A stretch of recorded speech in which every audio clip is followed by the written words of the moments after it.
God gives ample grace before he brings judgment. Hi, welcome back to another one of our Director's Cuts here on Happy Natal Day here on Monday. After our sermon yesterday on Hebrews chapter 7, we are here today picking up on the Director's Cuts, things that come out of chapter 7 but weren't directly related to the particular title at hand. One is the kind of the rescuing of how Abraham met Melchizedek. So you might need to go watch yesterday's sermon to get a little bit of the background on this. But back in Genesis 14, we learned that Abraham had, by this point, already separated from his nephew Lot, who was under his care and control. They got too big. Both their farms and their herds were too big for the land for them to both be on, so they parted ways. Lot went down to the Jordan Valley where Sodom and Gomorrah were, and then Abraham kind of stayed up in the hill country. Well, he found that there was four kingdoms from the north that came down and took over 5 kingdoms in the south, Sodom and Gomorrah being one of the 2 that were taken. And people were taken as plunder. All of their stuff, all of their people were taken into slavery, and Abraham gathered together a bunch of other kings nearby, and they went chasing after. And with Abraham as a leader, they went right to the northern Israel chasing them.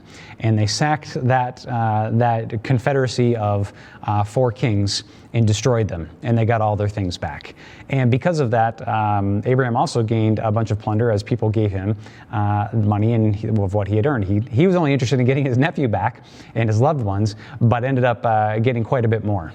We don't often think of Abraham. We think of a gentle father Abraham who heard from God and did what God wanted. We often don't think that he is a mighty warrior in the line of David, even though he is David's ancestor. So we need to really realize that Abraham was a very strong and powerful man, and he knew how to lead armies. He united 5 different kings in order to go and defeat these other 4 kings. On his way returning, he runs into the king of Sodom, and then he runs into the king, the priest, Melchizedek.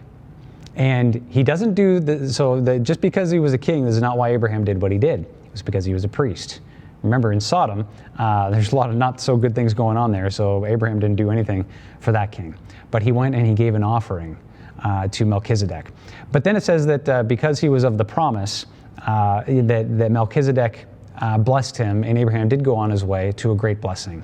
And as we had learned, think about this, God saved Sodom and Gomorrah from complete destruction and slavery. And what did they end up doing with it?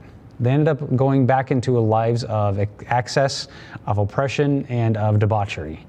And we learn later on in a few chapters later that God would bring judgment upon Sodom and Gomorrah.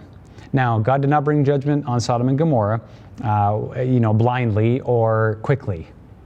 Think about it. He had sent Abraham sometime earlier to rescue them. And they used the freedom that God had given them to do wrong, instead of using the freedom that God gives them to do what is right. And so that's the object lesson we can take from that too. God will not bring discipline until we have spurned his grace. God gives us grace through his son, Jesus Christ.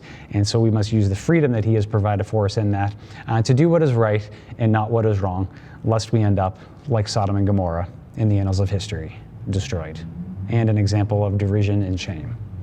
Well, thank you for tuning in here today. I hope this does inspire that we are told that the freedom that we are given through Christ is designed to help us to do what is right and to worship God and to not do wrong. God bless you. Have a great day.